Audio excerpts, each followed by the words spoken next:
Is it possible to enjoy a balanced life in today's fast-paced workplace? This is the Leaders of Transformation podcast, and on this show, we interview difference makers and world changers who are disrupting for good. I'm your host, Nicole Jansen, and our guests today we have actually the opportunity of having two guests, Sal LaGreca and Michael J. Mannix. And we're going to talk about their new book, which is called The 5 L's, it was a gift to a balanced life, and how successful business leaders can be able to create a healthy and sustainable work-life balance. And Sal actually brings 4 decades of global experience in business, which includes several years as a partner in a global audit, tax, and advisory firm, and also as vice chairman and a board member of a multi-billion-dollar marketing and communications company operating in 130 countries. Michael brings over 30 years experience spanning multiple industries, advancing to an executive board member of a global BPO organization. He also teaches as an adjunct professor at NYU, specializing in leadership, management, strategic planning, team building, and business development. And I'll be honest, all those, when you think about those areas, that's usually where a lot of people lose their work-life balance. So these gentlemen have been in it. They understand the requirements, the responsibilities, and what it takes to run and lead large organizations, and then how to build that work-life balance is going to be so important as we talk about that here today. They're going to show us how to do it. So Sal and Mike, welcome to the Leaders of Transformation. We're glad you're here. Thank you. Thank you so much. Good to be here. So excited. Yeah, likewise. And I know we've been talking about doing this for a little while. Congratulations on your book. Thank you. #1 on Amazon and iGram Spark. And just actually, before we even go any further, I do want to do a shout out to your publisher, to Dominic Damaski. Oh, God, yes. Yeah. Dom's the man. He is awesome. And he was actually, it sounds like forever ago, but he was actually a guest on this show back in 2017. I had to look it up. I was like, how long ago was it? It was 2017, which is episode 153. So that's almost 300 episodes ago. And we talked about Let No Failure Define You. That was the title of it. And so for our listeners, if you want to go and check that out, it was a great episode, and Dom is awesome. So thank you, Dom, for the introduction. If you're listening. Absolutely. Yeah, thank you, Dom. Dom is absolutely amazing. And we can't say enough about him. He was our Sherpa. He guided us through this process. And Sal affectionately, well, you tell them. How do you refer to Dom? Dom Details Demansky. He walked us through so many things that we didn't know about. It was so great. Yeah, it was amazing. Great process. We're so happy to have him. We couldn't be happier. Yeah. Well, you need those details. Yeah. Yeah. For sure. Well, again, like I said, congratulations on your new book. And what a great book it is. I did get an opportunity to go through it. And we're going to talk about here these 5 L's. So let's start off with maybe what those are and how they can help us to live a better life. Kind of an overview. Sure. Okay. Quick overview. I created the 5 L's many, many years ago. I'm dating myself. 1987 was the time that I came up with them. And it was because I had just made partner at a major global accounting firm. And tradition has it that the firm would pick a partner and send them to Harvard to executive management program, which is a big deal for me because I was the first person in my family to go to college. And I'm going to Harvard. So imagine my mother and my father, come back with the hat with the H and the shirt with the H, which I did do, and I made them very, very happy. So I go to this Harvard executive management program, and I won't bore you with all the details, but one of the classes was very, very different than the typical Harvard management classes, and it was the psychology of success. And I'm in a room with about 35 very senior people, all C-levels, and a professor comes in and asks a very simple question. How do you define success? Right. And goes around the room and asks every individual, how do you define success? And got to me and I said, well, that's very simple. I am success. I just made partner in a firm I want to make partner in. So I got the title and I got the money. So that was my definition of success at that time. Many people had similar answers, but there were other answers that blew me away and I wasn't ready for it. And how about being a better person? How about being a better spouse, a better partner, a better person in general? And I thought about that. I wasn't ready for that kind of an answer. So this professor comes back, maybe 2 days later, and says, I'm going to play it back to you. This is what you told me, all of you, 35 people in a room, how you would define success. And he had 10 things. And that's when you mentioned that earlier. And I'm sitting there going, 10? I thought it should be 2. And I'm kind of blown away. So he plays back to 10, which is way too many for me. I've got to go back to the operating committee of this firm, major firm, and tell them, thank you for sending me to Harvard. You know, guess what, guys? You need 10 things in your life to be successful. So that's not going to happen. So it turned out that many of these 10 things overlapped. And I was fortunate enough at the time, creative enough at the time, to get the 10 down to a number that I thought would be more manageable. Actually, I got it down to 5. And that's good. 5 fingers, 5 toes, easy to remember. But something else happened is many of them were overlapping with the letter L.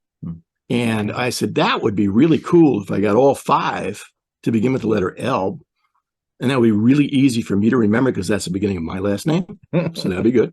So here are those 5 L's that I came up with back in 1987. All right. The first is love, right? Because without it, all else fails. And it isn't just about relationship love. It's self-love.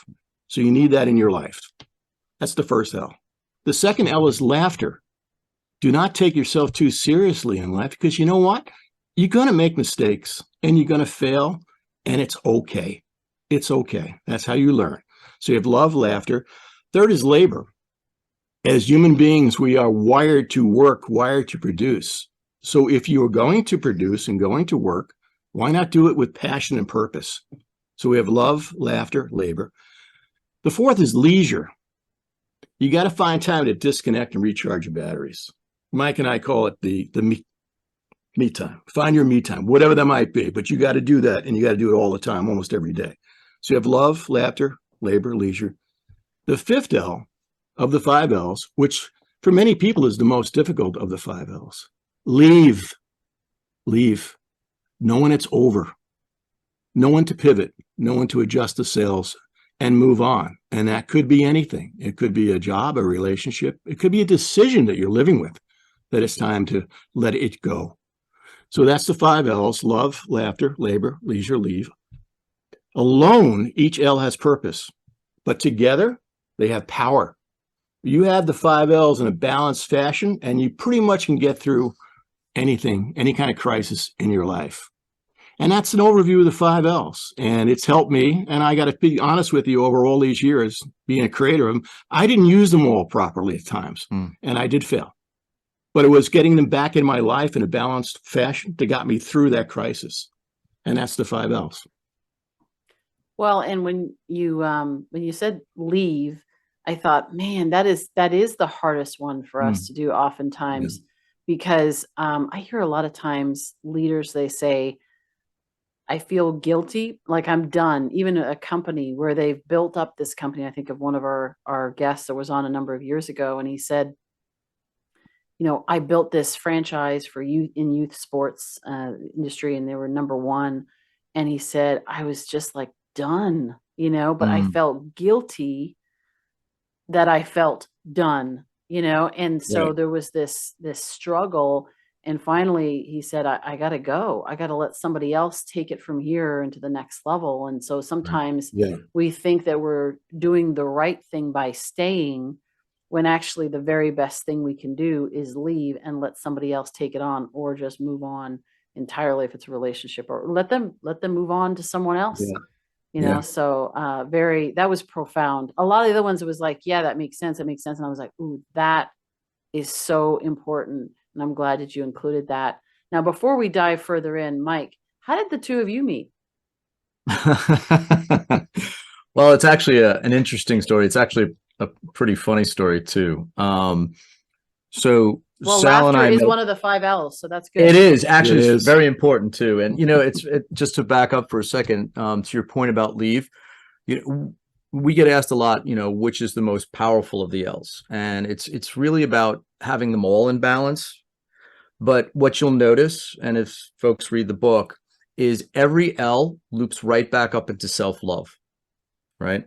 So to your point, your last guest felt guilty, didn't want to leave because they were hanging on to something too long, right? But they needed to realize they needed to practice that self-love so they could adjust the sails and take it to the next direction, right? So that's what folks will see throughout the book, and that's I think one of the biggest messages is it's got to start there, and we call it the oxygen mask theory.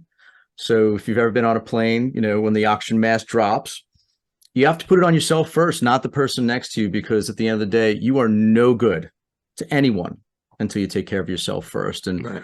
that's one of the you're no good if you're dead. It just pretty much, kind of yeah. And No. both Sal and I almost did that because we only had one L in our life, which was labor. I actually put Can myself relate. in the hospital, right? Sal it did a number on his life just as bad, if not worse. So, but back to your original question.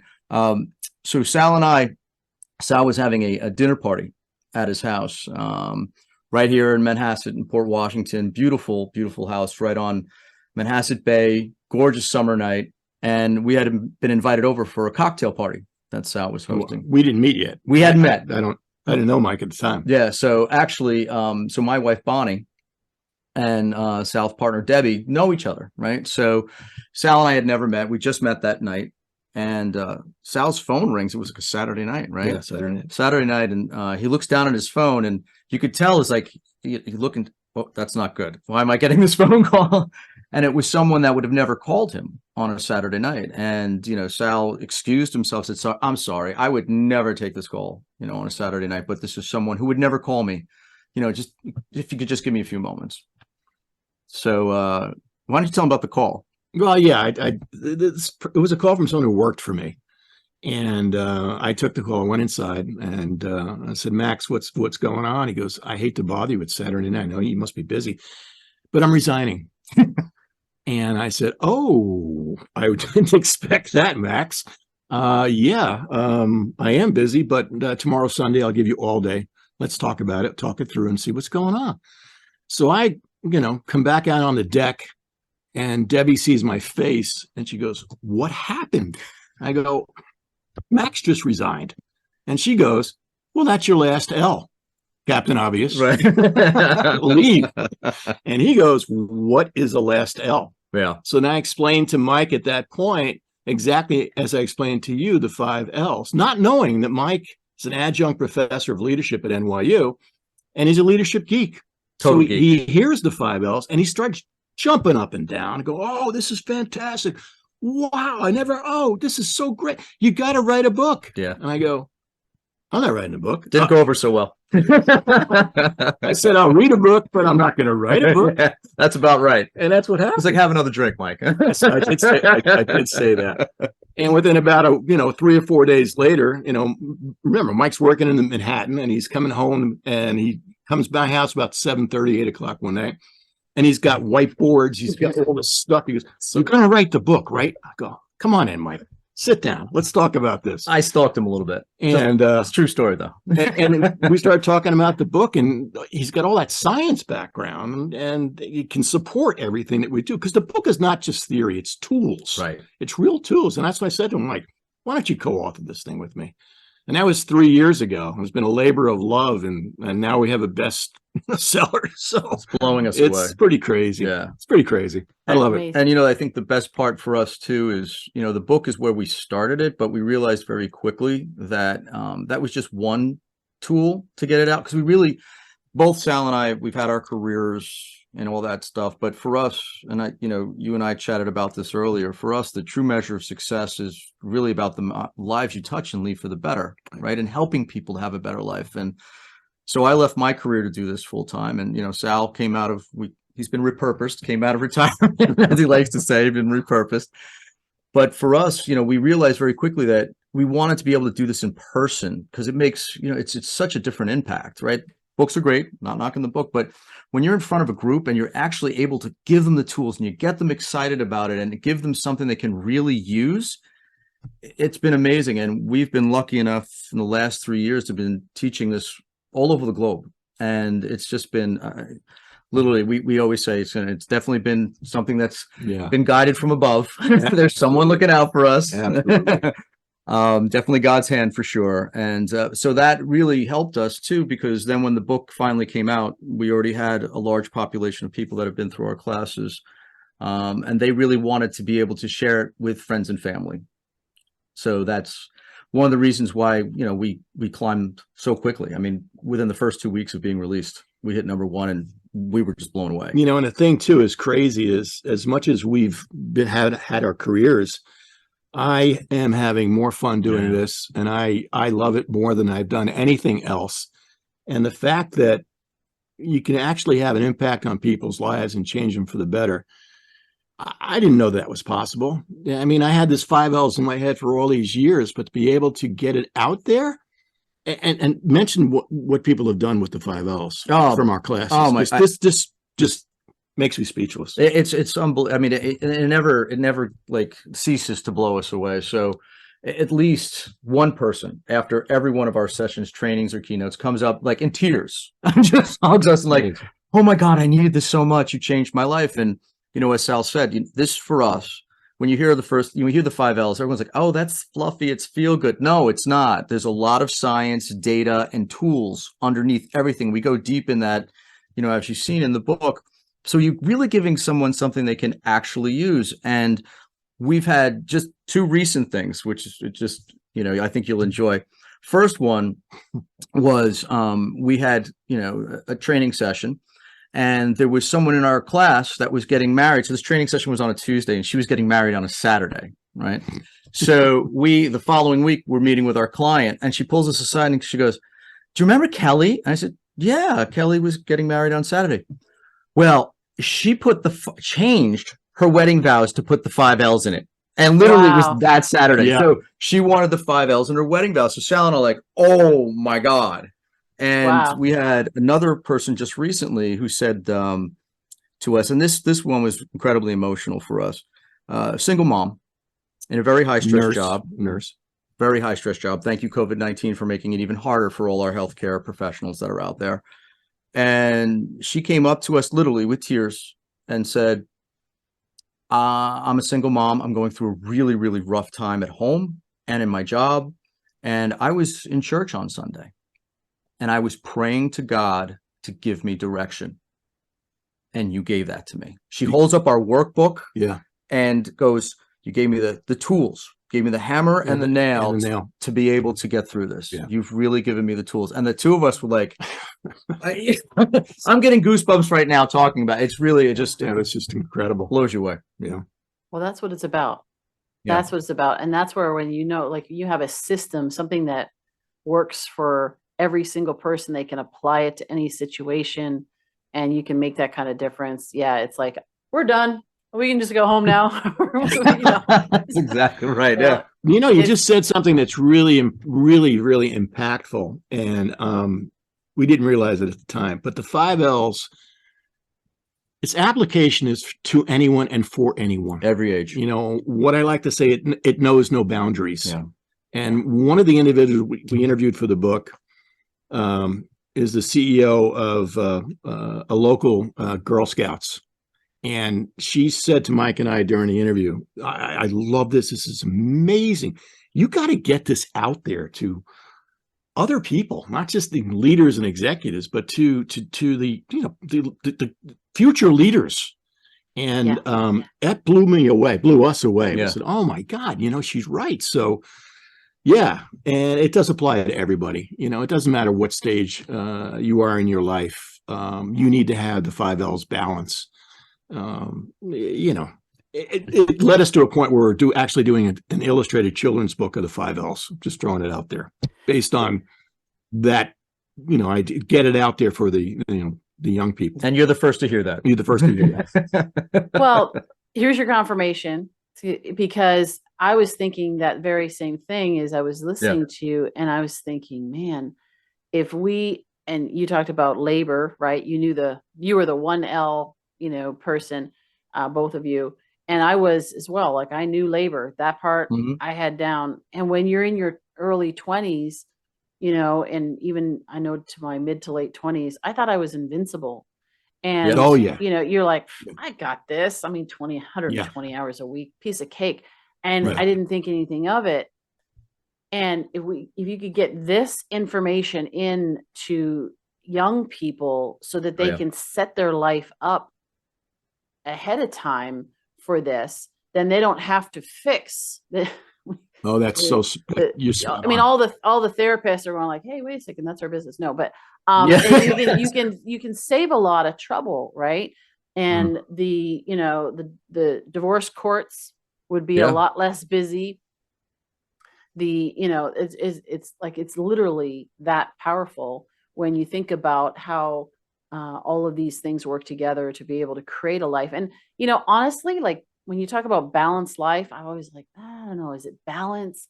But it certainly is harmony, Yes. and that's what you're talking about. Some people think about balance as being everything's perfect and you spend this, same amount of time everywhere. It's not Mm, necessarily like that. That's not been my No. experience either. no. No. It's No. an integration. Like you said, they all work Work together and together. they come back to that area, that self-love, that first one. But it really is the harmony and the integration between all of them that makes the difference. And it's not Yes. about one versus another, and one's not more important per se than another. You really do need all of them. Yeah. Together they have power. And you have to work at it every day. It's Yeah. it's not something that it's a one and done. It's something that, and actually, Candace Corby, who was one of the interviewees that we had, top global executive, she said it's a choice, balance or harmony. It's a choice. You have to choose it every day and you have to work at it. And that's definitely something Sal and I know firsthand because we failed miserably. And I think the important thing for, all your listeners to hear is we don't sit up there and preach, none of this toxic positivity, like be like us. We have it all going on. We No. know it all. No. And that's not us at all. That's usually an Anything. indication that you don't, by the way. That's exactly right. If anything, we're saying don't do like we did. Please learn from our mistakes because we have, right? And here's the tools that we wish someone gave us 30, 40 years ago, Yeah. right? So, and I think that's important for everybody here. And, we're all human. We all make mistakes.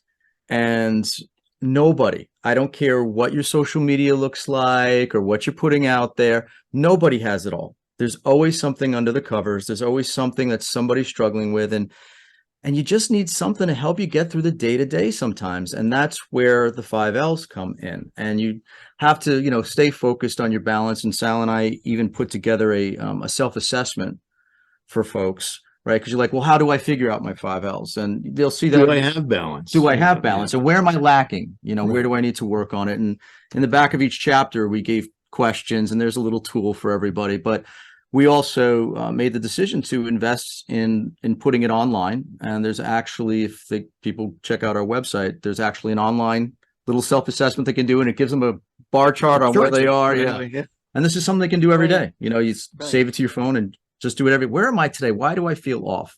That type of thing. That's really good. And here you are bringing the science back into it, right? We were talking about earlier. I'm the And geek, yeah. yeah. And it's interesting how many times I hear clients, and I had one yesterday, for example, who said, I said, how did it go this week? And she said, I felt off and I don't know why.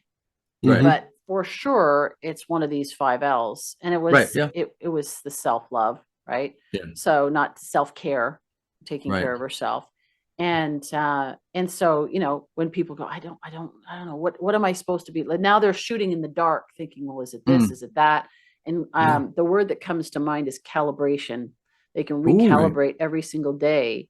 Yes. And it's like an emotional, just like we have an emotional bank account, we have the 5Ls bank account basically. And it's like when it starts to deplete, then we want to be able to focus on that. And spot on. yeah. And I believe that we're actually meant to live from a place of overflow.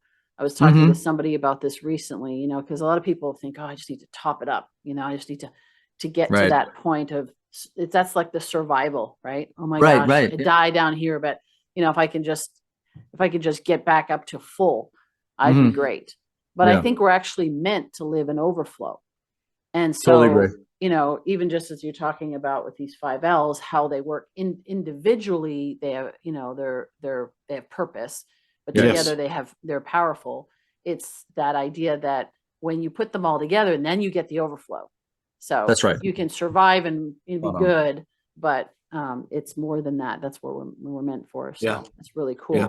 Which is your favorite? Like when you think about, even like we're talking about assessments, and we know that labor was one of you, for both of you, is the strong one. What was maybe both of you? What was the one that was the lowest for you? The area that you struggled the most?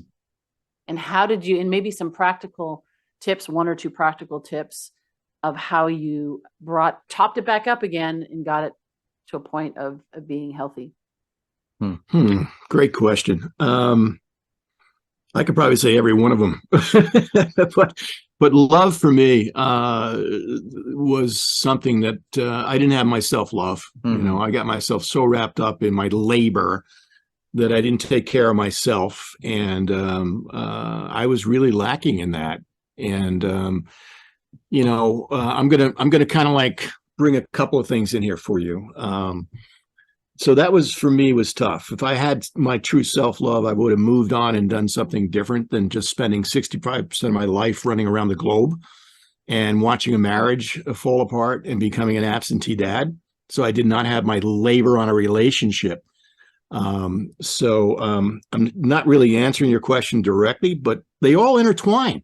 And when you are failing, you'll see that I don't have the self-love. I didn't have the laughter. I took myself way too seriously as vice chairman of a company.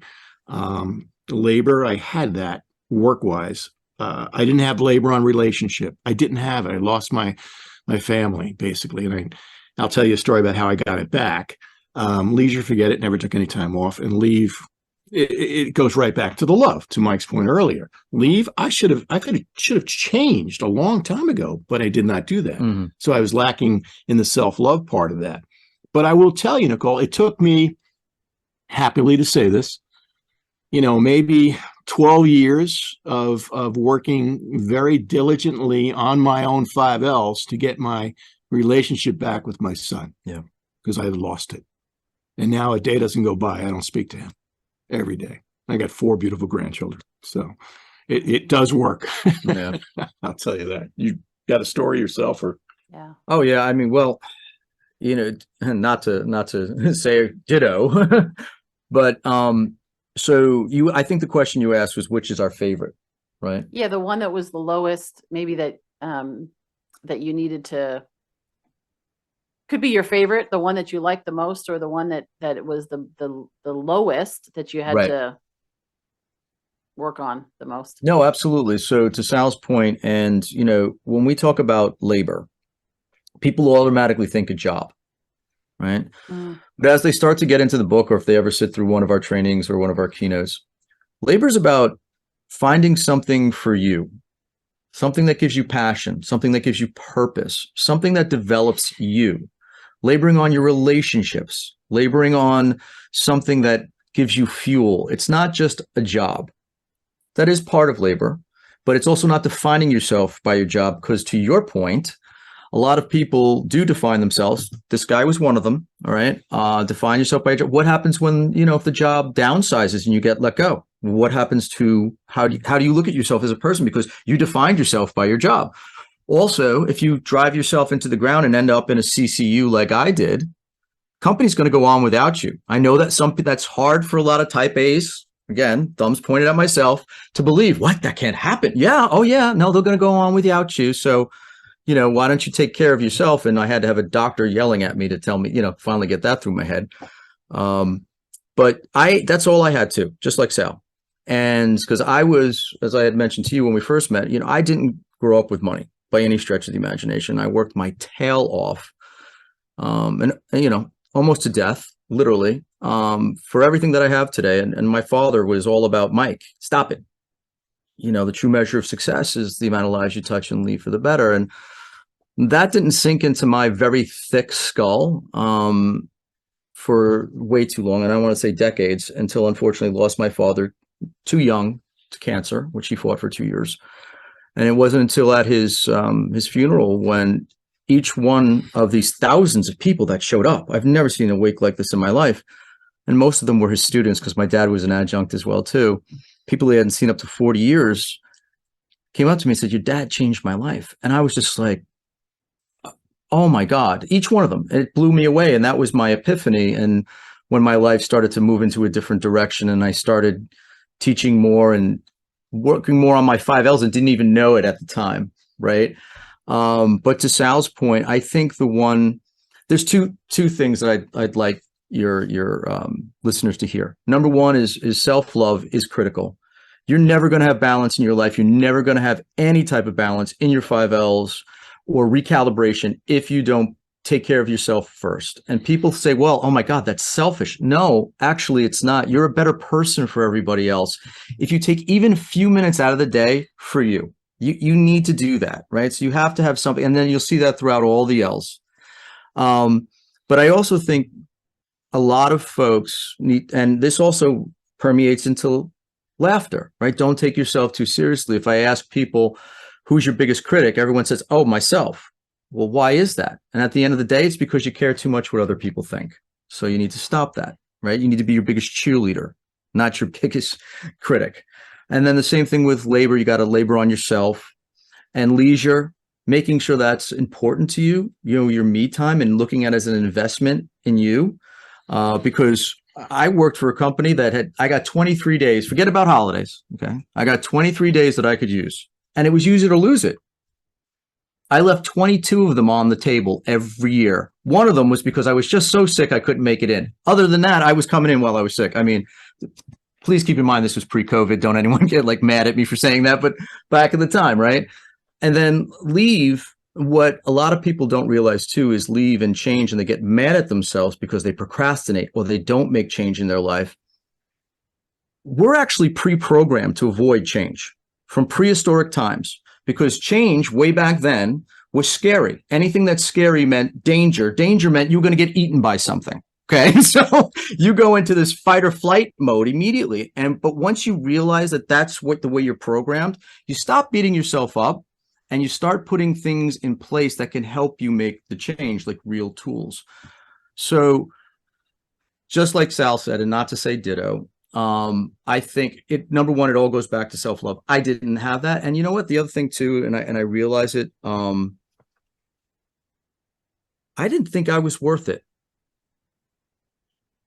I didn't have that self-love, and I pummeled myself in the ground, and I was a caretaker. I took care of everybody else and make everyone's lives better and go on your merry way. And I always came last. And, because deep down, if I'm being honest, right, deep down inside, I didn't think I was worth it. What, me first? That's crazy talk, but that was, something I had to do. So when, if your listeners to you say, what could you tell people to work on? You got to work on that self-love and be your biggest cheerleader, be your biggest advocate, work on you, take care of you, and you're going to be a better, happier person. And you're going to be a better partner, a better parent, better in general. And studies are now even showing people that are happier and more well-balanced, they have better opportunities at work, they get promoted faster, they have larger pay. Yeah, they're living longer, better mental, cognitivity. I think I said that wrong. But anyway, they have all these better health practices that just make them live. I think Harvard did a study, 15 years longer on average. 15. So wow. Well, and I think it's a badge of honor for most. That, oh, I'm so busy, and oh, I don't have time. I remember my mother, both my parents have passed away now and too young. And so my mom used to say, oh, I haven't eaten all day. And I'm like, right. Why not? Hello, you need to eat. Why? Like, that's not something to be proud of. Right. You, but that's you exactly start your right. day with coffee and cigarettes and you don't eat all day. That's not good. No. So, I mean, she got better at it as she got older, but that stuff takes a toll. And It does. Oh, you yeah. know, and we've got to get out of this mindset of this badge of honor that it's like, how are you doing? Busy, busy, busy. It's like, that's not the No. goal. That's not the No. goal. No, it is not. No. When I think about like when we're on our deathbed, there's lots of speakers and books that talk about that. It's like when you're on your deathbed and you look back, are you ever going to say, man, I wish I spent more time in the office? And we hear that and we go, oh, that's true. We're not going to say that. But that's not how we live. That's correct. Or That's we right. live like, it's like at one point, it occurred to me that we know that we're going to die, but we live like we don't know that. We always do. And it's like, oh, it's going to be somewhere away in the future and I'll take care of it then. And yeah. You want me to say that? Yeah. He's pointing. I'm pointing at him because Sal, we talk about this in class. If you wouldn't mind indulging us for a second. Sure. You may have heard this before, and again, I am dating myself, so I don't really care. When I turned 60, and it's about your point about we can live forever and don't worry about it, and the whole idea of the 5 L's, I'll put it off and do it tomorrow. No, Right. you got to do it now, and this is the reason why you really want to do it now. Someone asked me when I turned 60, hey Sal, how many years you think you got left on this earth? And I said, oh, I don't know, 20, maybe, based on my parents when the age they died, maybe I'll live to 80. So I got 20 years. He goes, 20 years. I go, yeah, 20 years. And he goes, well, what's your favorite season? And I said, fall, the autumn. Oh, and what's your favorite holiday? Christmas. Okay, so what you're really telling me is you have 20 more falls left in your life and 20 more Christmases left in your life. And after this one goes, you have 19 autumns and 19 Christmases. How does that make you feel? I said, scared. But you put it in perspective, right? It sounds like forever. No, you don't have it. No, So you you don't. got to do it now. You don't put it off. Don't put anything off like that. Yeah. Wow. That is so true. And when you think about that, I'm like, man, how many Christmases do I have? Yeah. But yeah, that is so true. It's life is short. Yeah, Life very is short. short. Yeah. So when you do your training in person, obviously in your book, you've got lots of practical tools and steps that people can take. How can they improve and so forth? When you talk about doing it in person, as you talked about earlier, what kind of exercises, what kind of things do you recommend, that you do? Because I'm just thinking maybe even like with our audience here, we could leave them with something to kind of action on. I say leaders of transformation take action, right? So it's like, Right. what can they do right now? They can obviously go get the assessment. And so we'll make sure there's a link in the show notes to your website. What is it? unparalleledperformance.com. You can go there right now. Or if you're, you can go on Leaders of Transformation, all the links will be there to get this information. But they can do that assessment. But then in terms of like, how do they, where do they start with this? Because I think sometimes it's a flat spot, Sure. right? If we haven't practiced something, we haven't done it, it is a totally new, it's like uncharted territory. Correct. Yeah, where do you start? Right. Where do you start? Yeah, sure. Okay, I'll I want take to put that. self-love. I want to put this in, up and make it a priority. How do I do that? Right. Exactly. So, our sessions are incredibly interactive. All right. They usually go for anywhere from 3.5 to 4 hours, half day type of thing. And it's not the Mike and Sal show for 4 hours, because people would literally start slamming their heads against the desk going, oh my God, I can't listen to these guys talk anymore. Oh, you guys are entertaining. I mean, I think it would be fun, but anyway. Thanks. We try. We try. But for us, what it is we take them through, each L separately. Okay.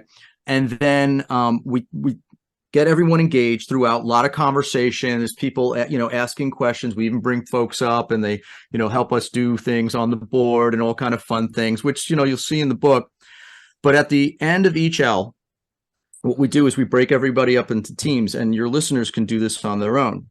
Once you get through the L and you've listened through everything that we've talked about. So let's take love for an example. We talk about self-love, oxygen mask theory, attitude of gratitude, all these kind of good things, all science-based, by the way. There's tons of, case studies in there from Harvard, Mayo Clinic, all that kind of stuff. As you can see, I'm sorry, I'm geeking out right now. But then literally from there, you go into love of having the right support system in your life and how it helps you and getting rid of those energy vampires, right? And all that kind of stuff. And then love of what you do.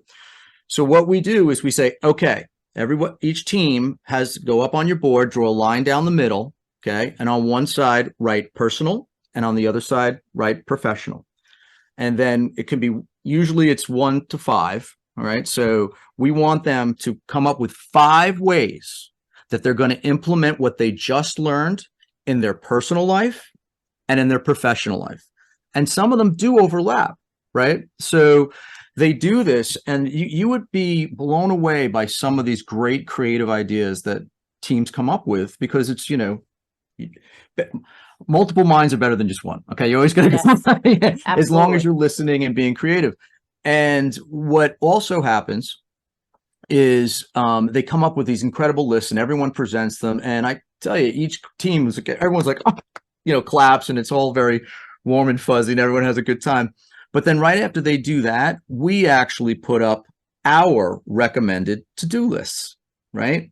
For each one of the L's. And one of the things that your viewers will see is Sal and I, beyond everything that we're doing and putting that up on social media, every Monday, we put out a 5 L's weekly to-do list for each one of the L's. It's brand spanking new, just to keep you focused on your L's. I wish, reminder, I wish I had this, because we all need reminders. And then Wednesday, we'll do a leadership moment with the 5 L's. And then Friday, we'll do a moment, 5 L's moment, again, keeping you focused on that L of the week to get you going into the weekend. And I think that's what's important. Again, back to your question, is you got to do this on a regular basis. This isn't a one and done. Yeah, it's a habit. It's a habit. It's a habit. Yeah. It's a habit. It's great. And you need to, and we teach what are called micro habits, right? So you do these little habits, and after a while, it's no longer a habit. It's just who you are and what you do. You don't even realize you're doing it. And like in Leave, making change, we teach gap analysis and an action plan. Well, everyone's like, oh, I have an action plan. Oh, really? Where is it? Well, it's right up here. Well, if it's up in your brain, it's not going to work. Okay. You have to put it into reality, write it out, and you have to visit it on a consistent basis, almost daily. And reward yourself. And that's the key thing too, is, we're always so busy beating ourselves up. When you accomplish something, you got to reward yourself, right? Yeah. Because there's a neurotransmitter that gets released in your brain. Okay. That literally is called oxytocin. Oxytocin is the happy hormone, right? It's the hormone that gets released when, when you're holding someone's hand, or when you're hugging, or, you're in love. It makes you feel good. It changes your brain chemistry. It's the same thing when you reward yourself. So what you start to do is you start to equate getting something done to feeling good, getting something done to feeling good. And it's these little habits over time that literally change the way you think. You start to rewire your brain and get out of those bad habits. But that's what I would recommend to your listeners to do. Go through each one of the chapters and make your to-do list. What are you gonna do on each side, personal and professional? How are you going to implement it? Yeah, I love that. And even what you talked about, focusing into each week, focusing on what are you going to do this week? So you narrow it down. So here's your long, big list of all the different, things you're going to do, and then narrowing it down. I love that. Yeah. I love that. Yeah. Well, gentlemen, thank you so much. This has been inspiring. It's been fun. I love the laughter. And, actually, funny, that was probably, I was low on a lot of these. Okay. So like, be honest, right? So the self-care, my body said, hey, this isn't going to work. We're not going to be able to sustain this at one point. And I was only in my late 20s, so I didn't have to, I just burned myself out pretty early. But the laughter one was tough, because I was really hard at taking I would take myself very seriously. I would take failure very seriously, mistakes very seriously. And that'll shorten your life span. Yeah. So, sure. and leisure, I don't know what that was. That was something very unfamiliar to me. Crazy talk. Crazy talk. Yeah. Why would you do that? I'll do that. I'll sleep when I'm dead. Take off. That's nuts. Sleep when I'm dead. So yes, so I really love it, and I love the interaction between the two of you. You guys are a lot of fun. So I can see your training would be a lot of fun as you interact with people. So Yeah. awesome. Thanks for being here, and thanks for sharing a little bit of your story and what you're doing. Thank And you so much. Thank you. Thank you for being repurposed, Sal, and Yeah, being that's willing right. to Got 'em out. share. My dad had this saying. You guys would have gotten together, gotten along really well, all of you. But he used to say, "I'm not retired. I'm refired." That was his. Ooh, I'm refired. I like So that. yeah, I like that. That's awesome.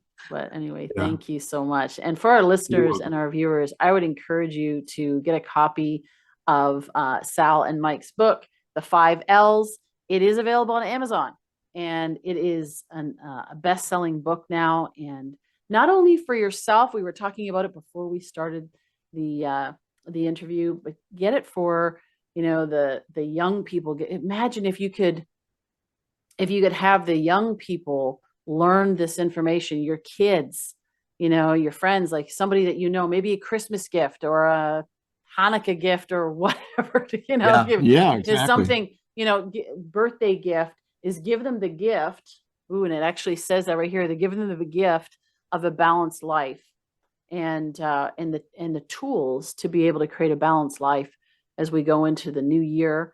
And I'm not a big fan of New Year's resolutions because I don't think anybody they don't last.